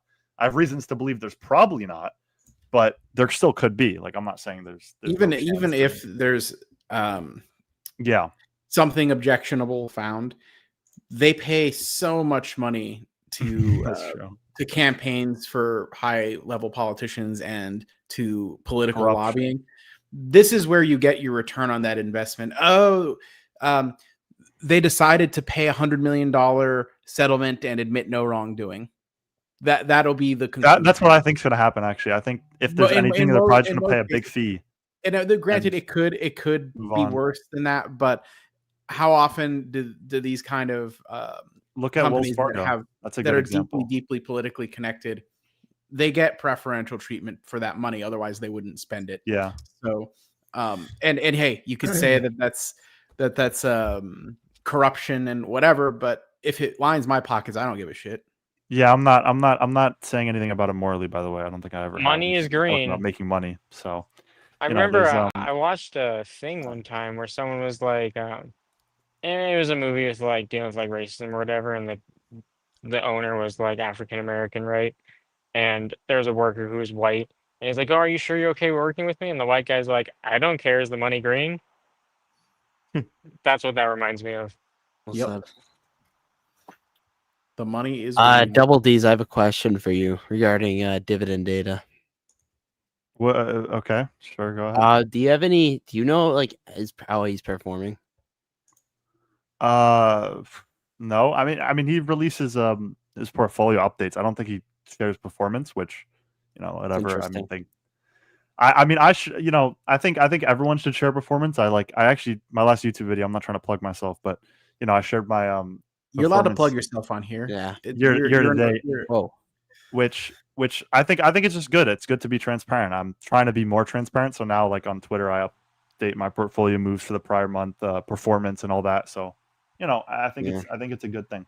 Yeah, I think if you haven't- talk you know, about yeah. investments publicly, you probably should Yeah. talk about your performance. You may not have to say like the amount you have invested or whatever, but like at least like you gotta like put your money where your mouth is, or like, oh, you can't Mhm. just be like cherry pick the things like, oh look, I was right here, but then delete all the stuff you're wrong about or whatever. I know you don't do that, Yeah. but there are accounts that do that, and I'm like, oh, I don't here to believe in help. that. I think, you know, I've said it many times. I make mistakes. I'm going to continue to make mistakes. I'm an amateur investor. I'm not like some professional or anything.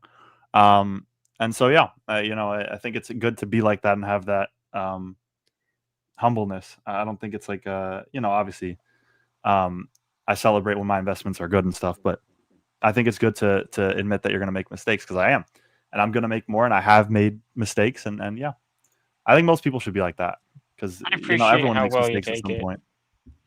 Yeah. Because there's some people Everyone's that human. majorly troll you on Twitter I that'll know. go big. I know. And Yeah. I'm like, wow. All right, and Do you wanna- to that point, we were gonna have Lestonk James on the show, and I will say publicly,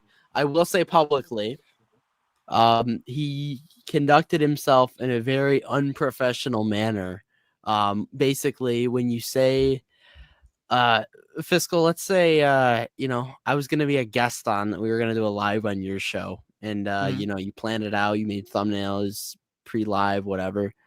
Would it be a very polite thing to do, after agreeing to this and like talking about it throughout the week, the day of, saying, hey, I don't want to do it, I'm not interested?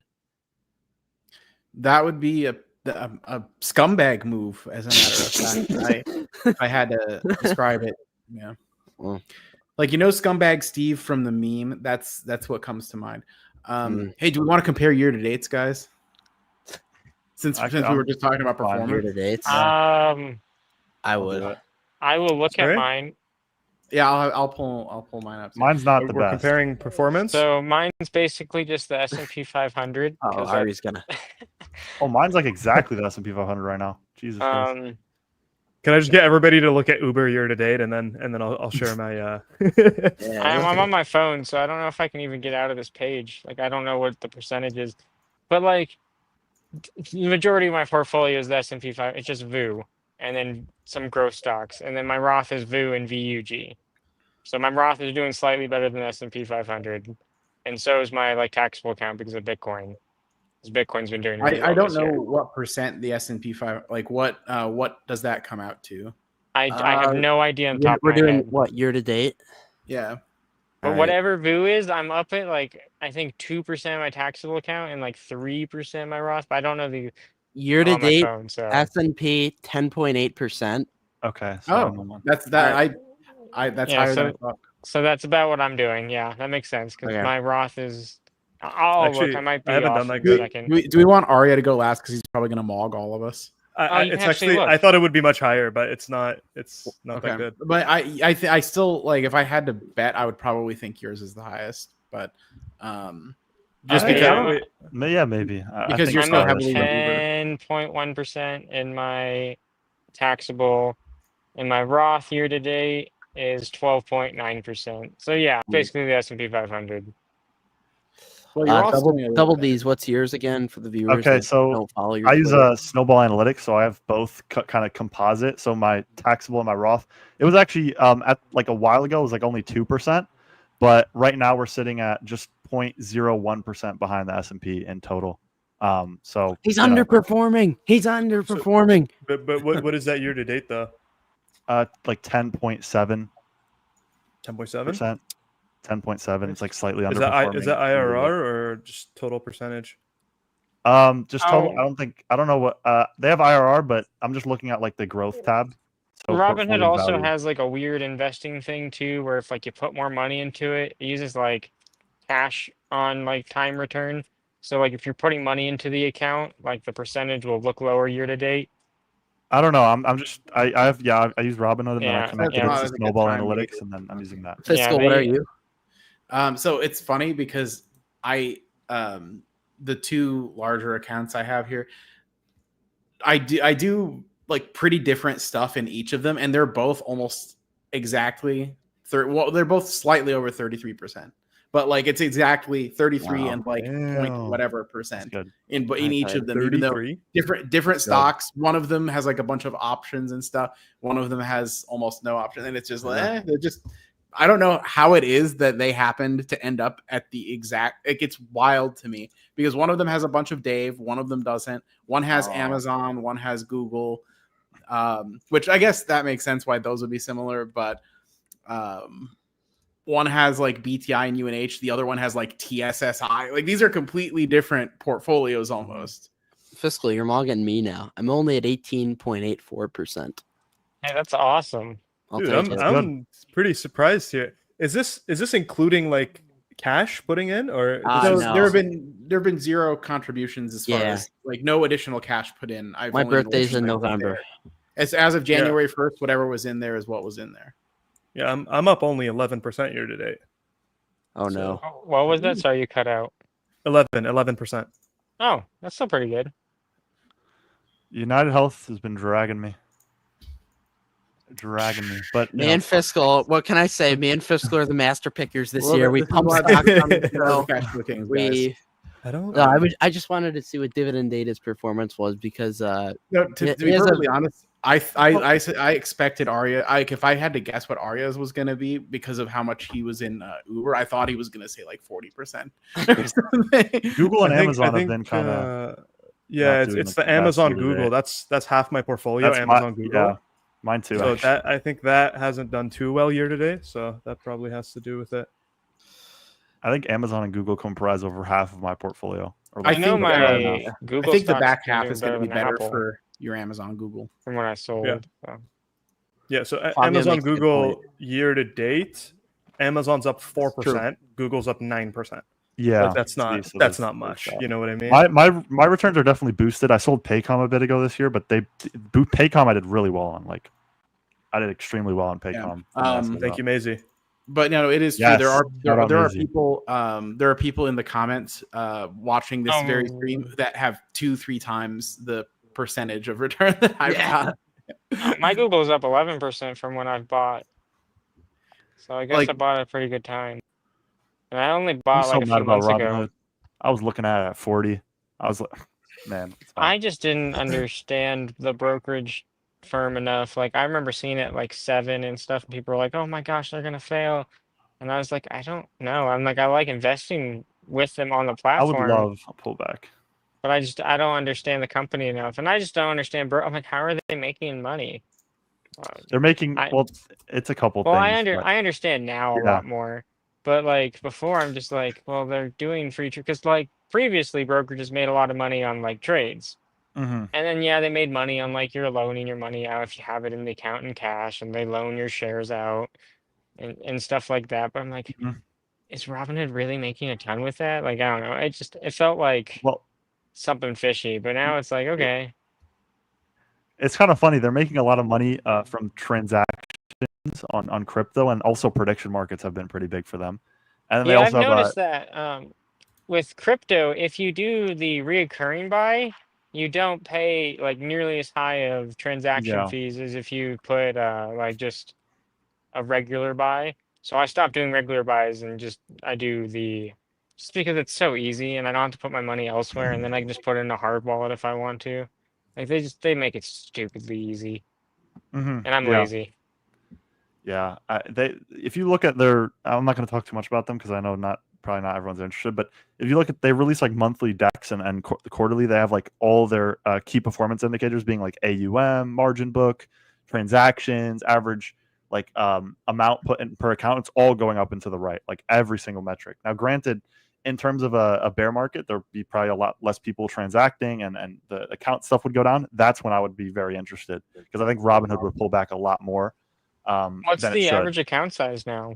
I know it was like I don't know 5,000 a few years ago, off of but my I head. didn't Using know if they fiscal said it. AI, we can tell you exactly what the average account value is.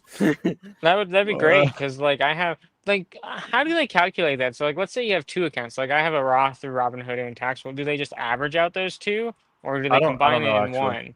Like I don't know. I've never understood how brokerages do that because like Fidelity and Vanguard will release theirs and like the average retirement is this amount, hmm but then they'll say the average IRA is this amount, and then the 401k. I'm like, wait, both of those numbers are a lot bigger than like yeah. So I've always wondered Yeah. how they exactly calculate all that.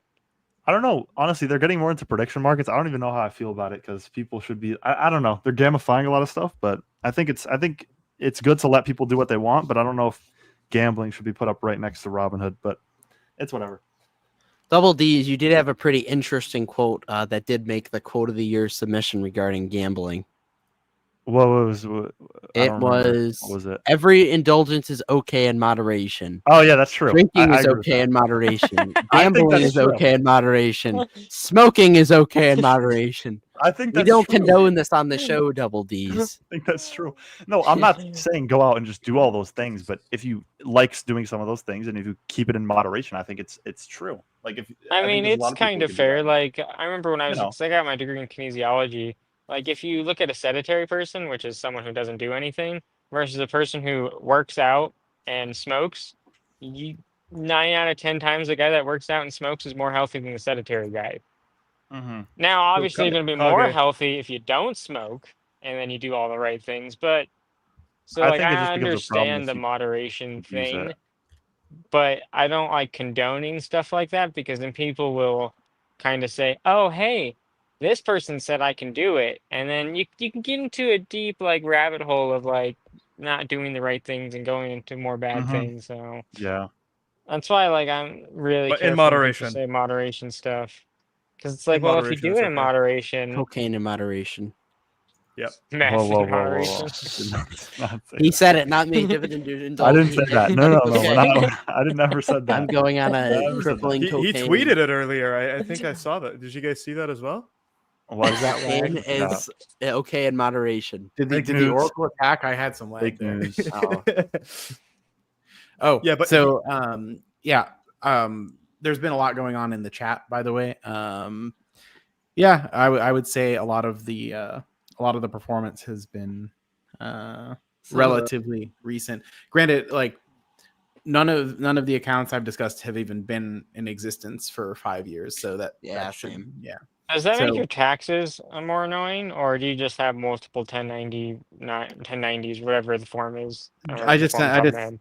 get one from each brokerage, send it to the CPA. Well, and yeah, like my tax situation is a little more complicated because I have partnerships and things as well. Millions of dollars and Yeah, I no, I'm not rich. I just I have a few things, a few irons in the fire that one. He's not rich. He's uber rich. Hey, if you find those Pokemon cards, you better tell me and take Wow. pictures. You need to get someone to find those. But no, my CPA is good. Been working with him for like 10 plus years, and doesn't charge. Like it's actually the same or less than going to one of those things like H&R Block or whatever, and he'll actually answer tax questions and give me tax advice, unlike the preparers. How to legally evade. no. How to pay as little as you possibly can. Something you should know: evasion is illegal. Avoidance is legal. You can legally avoid taxes by using different strategies, but evasion is the crime.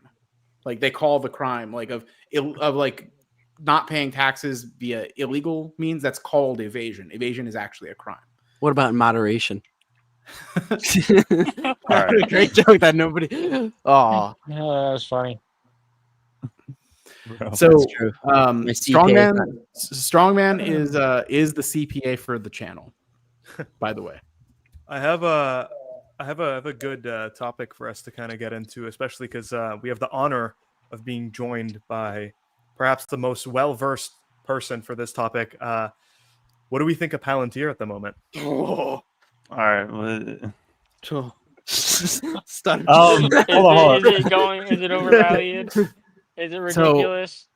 I actually think the whoever there was somebody that came out with a thing saying that they think it's worth $40, like a short. Was it a short report or something? Andrew left. Yeah, he did something I would never do. But I mean, I wouldn't short it because I fear the regards. But I think that's probably closer to the real value than where it is now.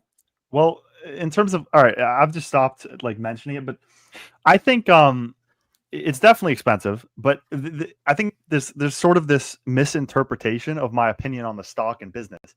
I don't think it's a bad business. I've constantly said it's a great business. I've just also constantly said it's super expensive and should be trading for a lot lower of a price as it keeps hitting these new milestones, which, and congrats to the holders. I'm not like saying that. I just think it's super expensive and kind of like a bubble like valuation. I continue to say that early. I actually bought the bottom on it, like the actual bottom. So you bought it when it was like $7 a share or whatever? No, it was $6, like closer to or $6. Yeah, it was stupidly low. Yeah. That's but crazy. The thing is, what happened like once it like 4 or 5x, I was like, I don't know what this is worth. But you still made money, so it's like, okay. Yeah. But no, like definitely feels a little bad to see that I could have made like literally tens of thousands of more if I just kept it. But whatever.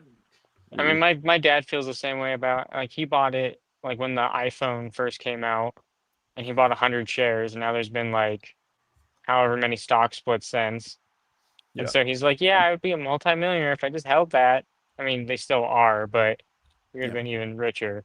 But like, you can't win everything. Like, you still, like, he had his doubled and was like, all right, I made money.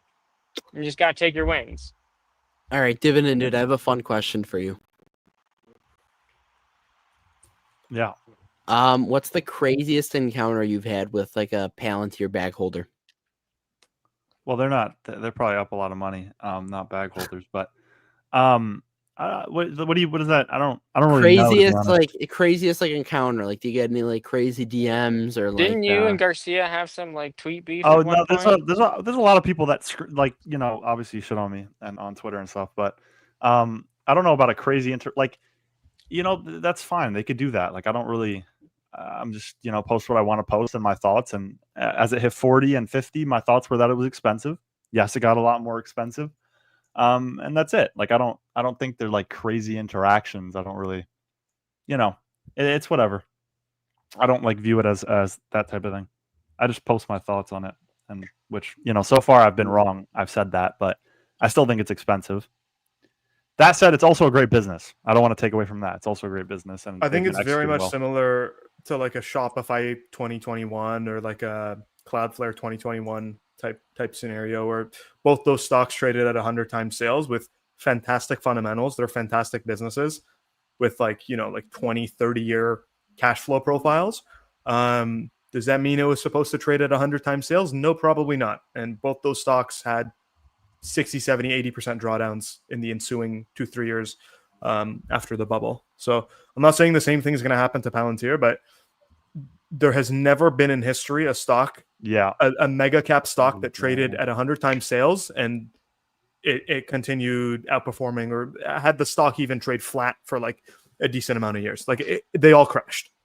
It's always happened. Whoa, what's this talk about taking me to the club in Miami? I can't even fucking go. This is a complete joke, Fabio.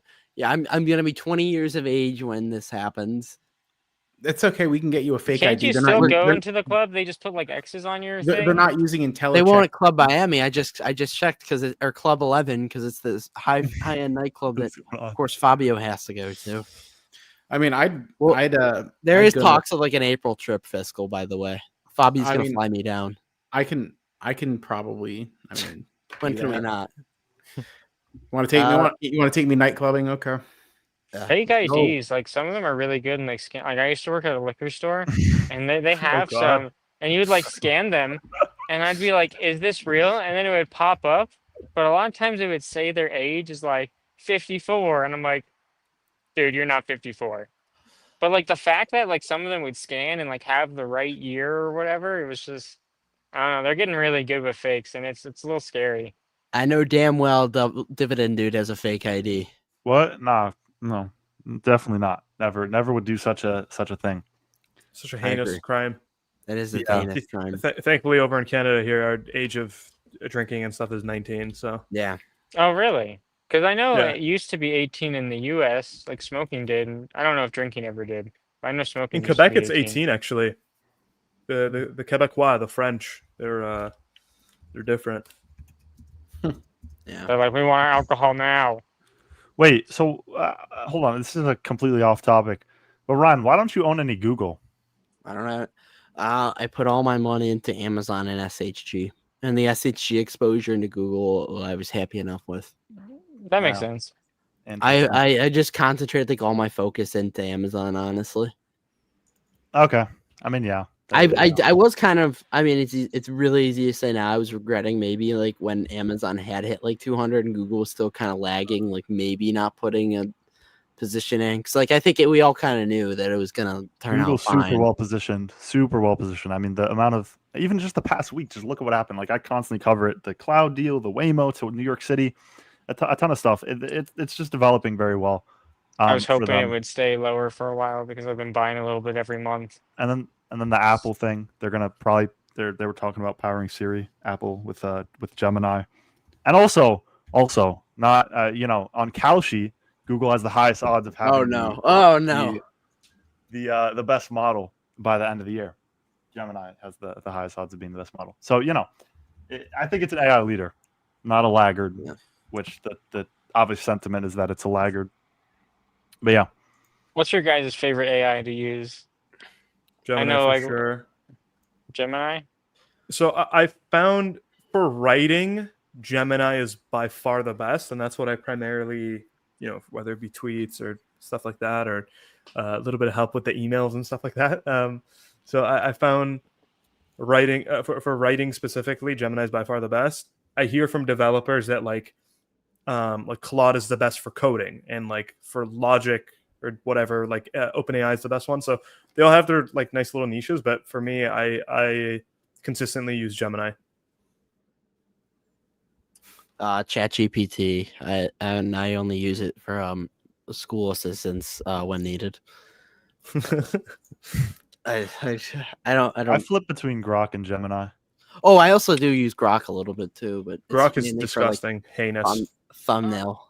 I really like Grok for like language learning because you can talk, and I found it's more correct than a lot of the other ones. Like you can talk to it in like Japanese. I don't know about other language, but Japanese specifically. I'm like, oh look, I actually conjugated that right. Like yeah, that's actually what someone would say.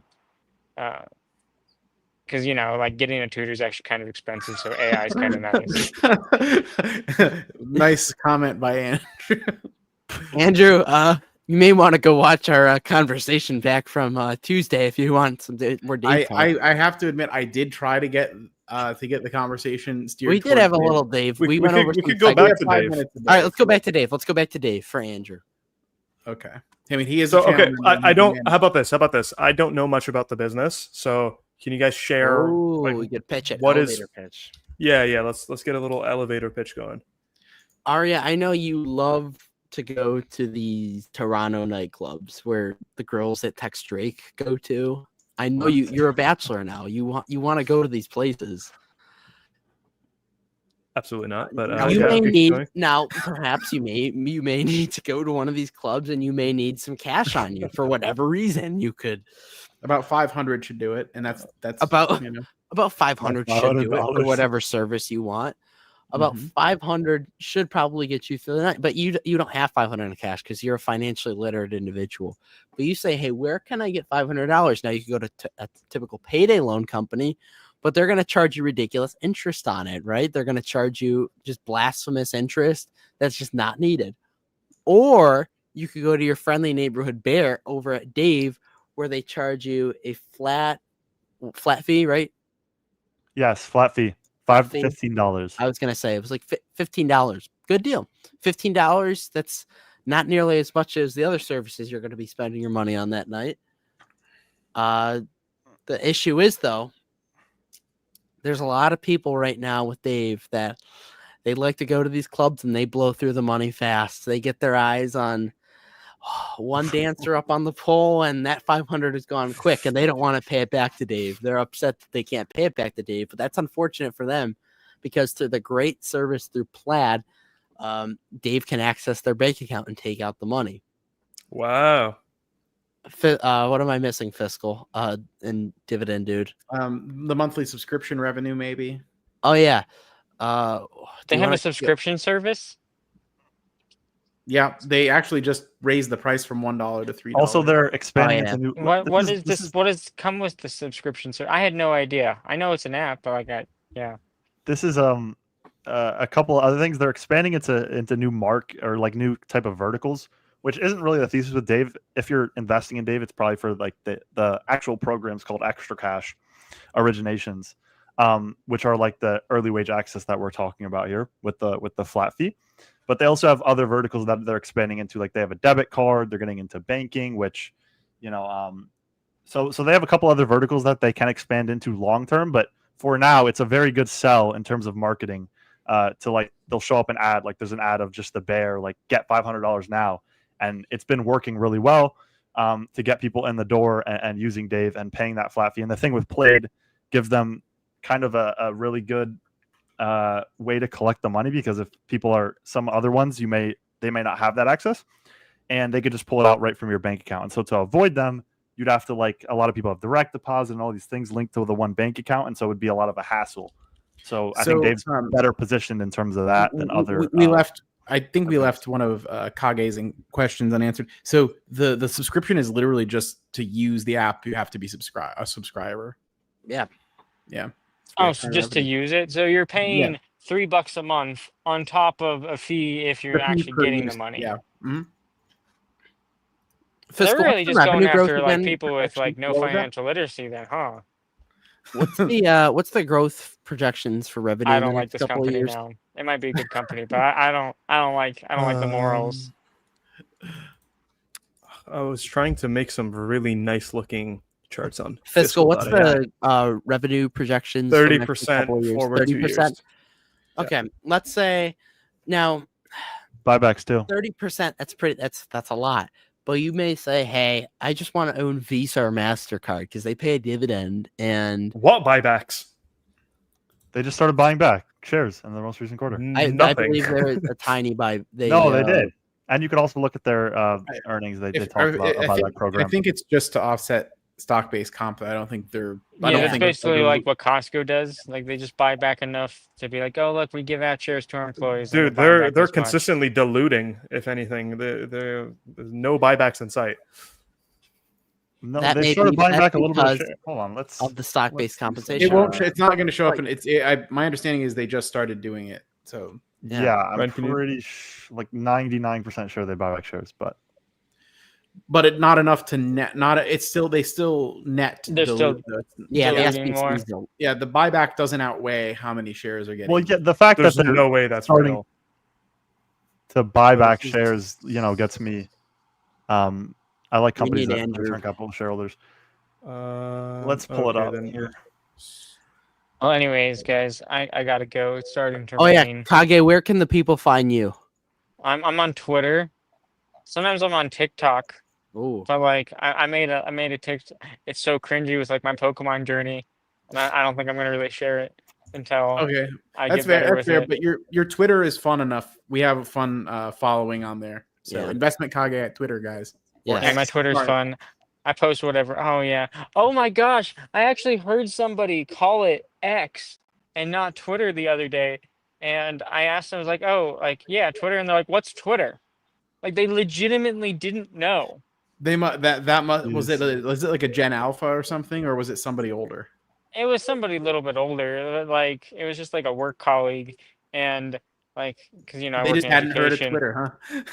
Well, no, they knew of Twitter, and I was like, oh, you mean like? I was like, oh yeah, Twitter, and they're like, what? Like, why are you saying Twitter? It's X. Like they didn't like. I was surprised. I was flabbergasted that like they legitimately didn't know that like X and Twitter was a thing. I mean, they're older, and so they don't use technology that much. But like, I was just Okay, like, that actually I makes a was, lot more sense. but like, I was just like, oh my gosh, like maybe the branding is actually kind of working. If it's hitting some not. people, Yep. it's not. Give it one more generation, and there will be kids that were born that never knew what Twitter even was. Yeah. That is true. I mean, like a lot of people don't remember like Facebook is just Meta, and a lot of people just call the stock Meta, and they're like, wait, the stock is Facebook. Yeah, it's So crazy, isn't it? it is interesting how it works. But I anyways, have a still- good one, guys. See ya, Cod. See ya. I still have trouble right. calling Google Alphabet though. Back to Dave though. This is all Andrew's words, not mine. This is I Andrew's have it idea. pulled up. Andrew's I have it word. pulled up the buybacks if you guys want. Andrew's words, not mine. Can I pull it up or okay? Well, There's a big miscorrelation between the stock price and where the business is actually growing. The new change in the business model from the tipping to the no tipping, and that with the subscription also from the $1 to $3 increase should correlate in massive growth. The delinquencies issue right now, that's kind of fiscal. What was the analogy you used for it? Like it's an opportunity. I don't want to say opportunity cost, but like two Can I steps pull up back the- or one step back, One two second. forward. Maybe not a good one. Yeah, I think Okay. I think that one step back, 3 steps forward, maybe something Yeah. like that. Yeah. I have the buyback thing if you want to pull it up. They I announced. just pulled it up. They've diluted 7% year over year. Oh no! Pull up my page, Ryan. Your page. Oh, okay. I put up a screen The share. news release. yeah. Okay, so it might be net of I don't know if you're looking at like net of stock based comp, but they used to have a buyback program. Now This they is just an authorize authorization 125 program. million This for isn't. buybacks. And have deployed approximately 25 million to repurchase their common stock. That's the most recent quarter. Yeah. So they're That not has buying done- back a ton. But yeah, okay, I can stop. That 25 million has done absolutely nothing. And then that's just an authorization, the 125 million. Yes, I So know, that's- but in terms of the long term that they're buying back shares gets me, I like to see that Aroused. rather than just a reckless dilution of the shareholder. Why which are would be a they little more buying bullish. shares? This is a company growing revenue 60% year over year. They should buying back shares is the last thing they should be thinking about. It's cheap in the grand scheme of things right now. Like assuming that it's trading currently, what, like 18 times adjusted for stock-based comp? Yeah, and the other thing is I think there's an argument that they don't have to invest a whole lot for that growth. So if they don't have places to put the money for additional growth and they're cheap based on what their forward earnings will be, why not do some buybacks? Yeah. Okay, 18 times. Grab's with- doing something similar also. Oh, we discussed this last episode. If Dave does go to hell in a recession, Blake and Fabio kind of debated, but I think the majority of us concluded that it actually could be beneficial for them. So that's probably where the 1 step back and 2 steps forward thing came in in the event Yeah. of a recession, because it might squeeze some people, like might raise defaults potentially in the short run. But then when some people go through temporary unemployment and then get reemployed again, Mm-hmm. they might be like, oh, I just went without pay for a month and need a quick $500 to pay this bill. Who are they going to go to? They're going to go to Dave. Dave Wave. Andrew's It's the just guy like to answer a the loan big shark. questions. Also, if someone doesn't pay back, they just ban them. So there's that. They're like Khmer. They'll just ban you if they don't like you. Yeah. So I mean- is it just like a subprime lender? Is that kind of what this is? That's it? I mean, Great. you know, they're So also there's expanding always- into other verticals, like I said. But There's always going to be, there's always going to be some people that need early wage access, and it's just a matter of who's going to be the winner in that space. And Dave seems like they're the, I guess, the disruptor, so to speak. numerically, it also looks really good. Yeah. So you know, No, I they think have there's a couple nice things that- fundamentals. Yeah, when I'm not gonna lie, when I saw the fundamentals got me. I mean, I really like their fundamentals. They looked really good. So yeah, I like it. I like it long term. And then when I compared it to Nike, which was, you know, but I liked it long term. Okay, clarification from Warren Buffett himself. The recent authorization is of a note because they blew through the old note. That's why. Didn't they have I think they had a 50 million one. Right now it's 125, but I think they had a 50 million one. But but by I the way, think another thing. Okay. Go ahead, Didi. Go. I was gonna say, I think in terms of what you were looking at was, I think it might have been net of SBC, like stock based comp. So it might have looked like it just kept going up, which it might for the future. But I think you know, it should start to the total shares outstanding, diluted shares outstanding should start decreasing. But yeah, you can go now. That's not how that works, but yeah, I mean, it's just shares outstanding just going up. What a year. I personally, I think, you know, if the dilution is much lower than the rate of growth, I don't care about it as much. That's what I'm saying. Like, yeah, okay, they're diluting you even up to 10%. Revenue's growing 60%. Where's No, you wait, don't have doesn't- room to complain at What's that point. incorrect about what I said? You said it's net of SBC. What can possibly no? It's just No, a isn't if increased share count. there's okay. So my understanding is if there's stock based compensation and there's buybacks, they like if there's more stock based compensation than buybacks on a chart, it would look like shares outstanding are increasing. No. Yeah, Yeah. and they are. Yeah, that's They that's are all I'm saying. Yeah, yeah. Okay. Okay. Sure. What do you mean? No, What good, is good. this attitude for? It's good debate. No attitude. Ryan, There you was some mentioned attitude. it's at like 18 times free cash flow. All right, well, we're just One gonna- thing to be wary with these type of companies is a lot of the cash isn't actually free cash flow. Like if you, I don't know if it's Wait. 18 times. I don't think it's 18 times free cash. I summon Fabio in for this. I want to say fiscal. It's like I don't know. I don't know the business, but I'm just saying like they have a line in here called provision for credit losses. That's definitely not positive free cash flow. You know what I mean? Right. That's like the reserve that's set aside for delinquencies or defaults or whatever. Yeah. It's kind of like how we don't value banks on free cash flow, right? Just because like Right. it's just weird. Again, don't really know the business, but I'm just saying like Now I think actually my understanding, we have better experts in the comment section on this, but I believe that they're actually, as far as like how they're, I think the word is collateralizing all this stuff, is they're actually letting coastal community bank hold all of the loans on their books now, so they're not having to do the whatever. Yeah, they don't have a banking license themselves. They do like what Robinhood does, because I think Robinhood uses coastal community as well. Yeah, they also And then, use. yeah. I think they don't do the banking operations themselves, whereas like another player in fintech like SoFi has the banking license themselves, and then they do the different banking operations. Is my understanding of it. But Pretty yeah, cool company, guys. I can't lie. I think it's. I mean, I got pitched. I've been looking. I wasn't looking into it much. Then obviously Ryan and Fiscal and Andrew Marshall kept talking about it, so I looked into it more and more. It is all And Andrew. then Andrew And, pitched it to us first.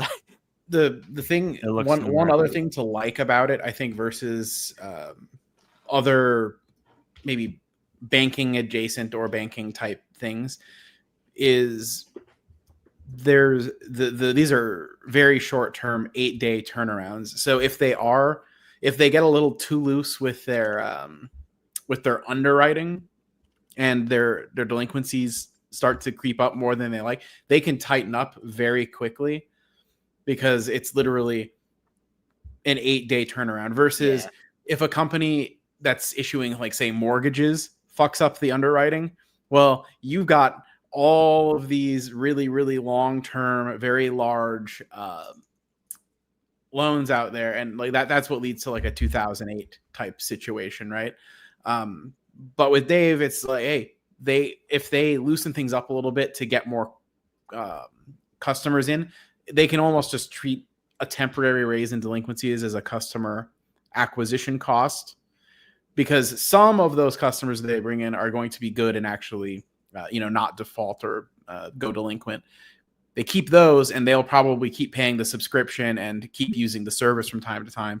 And anyone that doesn't pay them gets banned. And cost of doing business, for each one they banned, they might get 90 good customers or something, right? So it has a way of sorting itself out without being hugely risky to them. Yeah. So if I'm kind of looking through the investor slide, which by the way is pretty cool, but this is just a very short term loan that you're supposed to pay back in like a week or two, and then it's kind of capped in terms of it's the cheaper of, you either pay 5% of whatever you're borrowing or $5, or sorry, it's the more expensive of those two options. So you pay between $5 and $15 to borrow between $25 and $500. Yeah, and you got to pay it back in 2 weeks, and that's the entire business model. Well, no, that's the bulk of it, but they are expanding into other verticals. But like, I wouldn't invest in them for those other verticals, but that's the bulk of it. Yeah. And don't they have like a they're card or capital something? light? They do have a they're debit capital card. light and super scalable, because obviously they don't have branches or anything. It's just an app. Right. Yeah. That's they don't have the any, other like, appeal, because a brick and lot of mortar places. traditional payday lenders, there's like a shady store next to the pawn shop that you have to actually walk into and deal with a person and everything, and they hand you cash, and that's an archaic way of doing things. And then what happens if you don't pay it back? They just take it out of your account with Plaid? Yep. Yeah, they require a connection to your account, and as soon as your paycheck hits, they pull it out. So the only way to escape them would be to like lose your job or change where you have your money direct deposited, I guess. Like you'd have to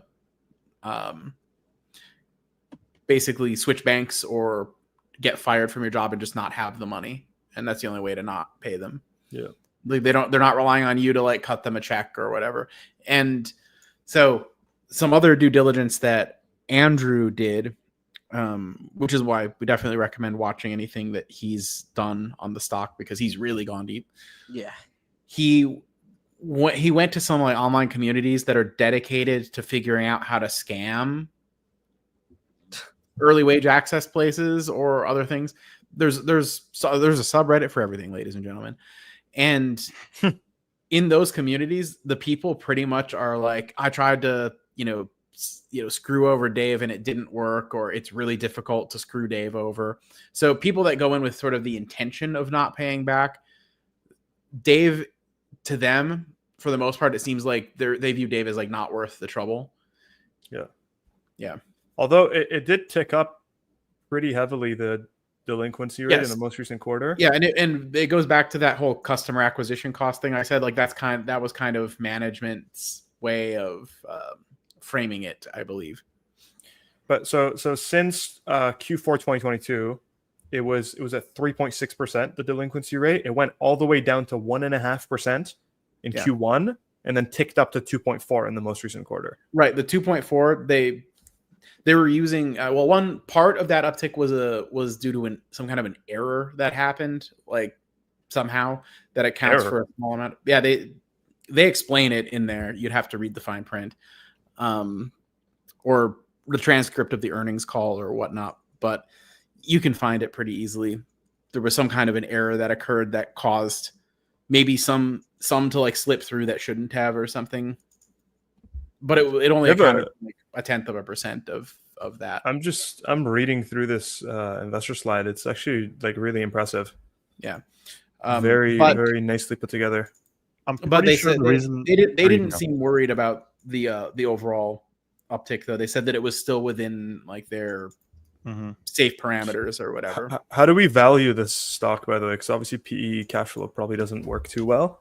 I think EBITDA or EBITDA. I mean, others who have more expertise on it they've been doing an adjusted free cash flow that adds back in stock-based compensation. Yeah, that's it.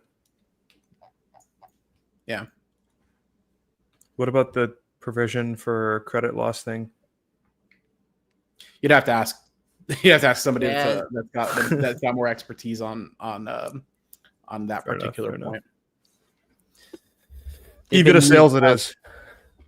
They've been using earnings.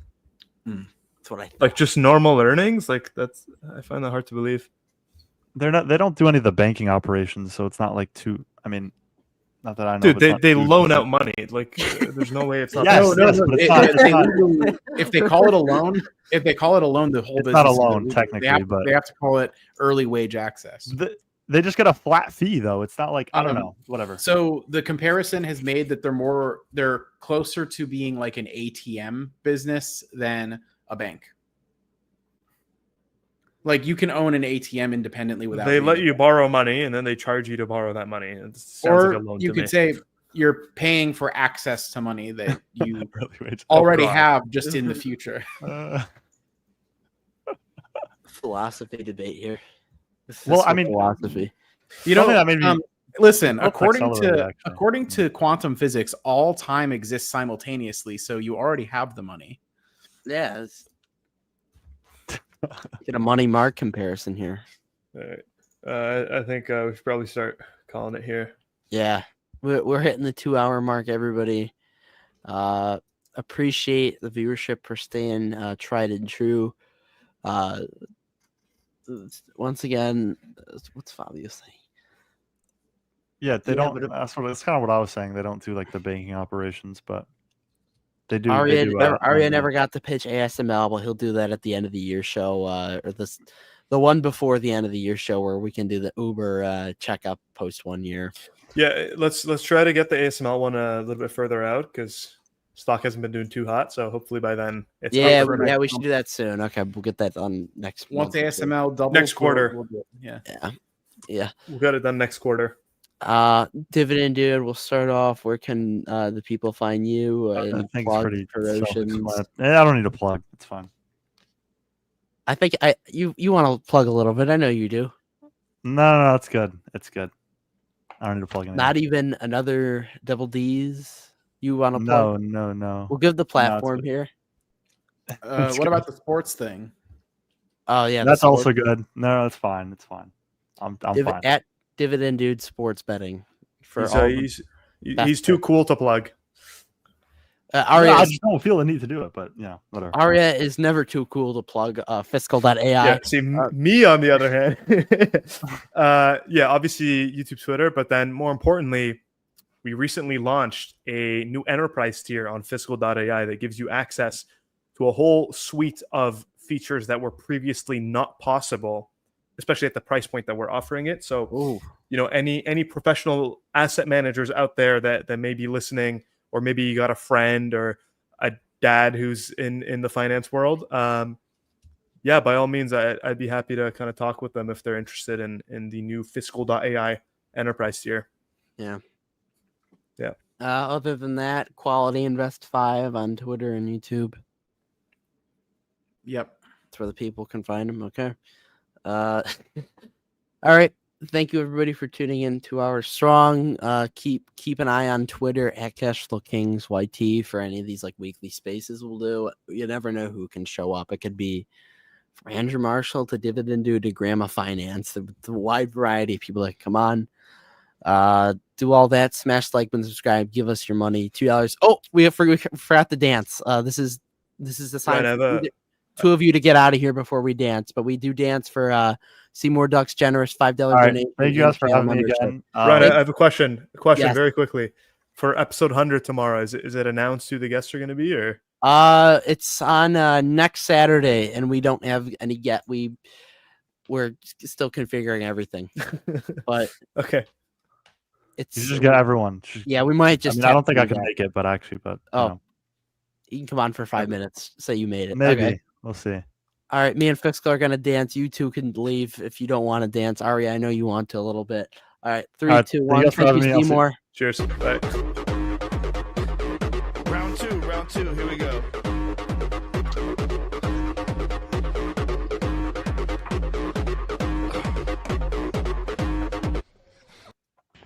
What a treat. I'll make those moves out when we go to Miami, and it'll be great. I have a feeling this Miami trip's actually going to happen. All It right, could. thank you all for watching. 2 hours. Smash like and subscribe. Do Dividend, stocks, drugs, and of course, cash flow is king.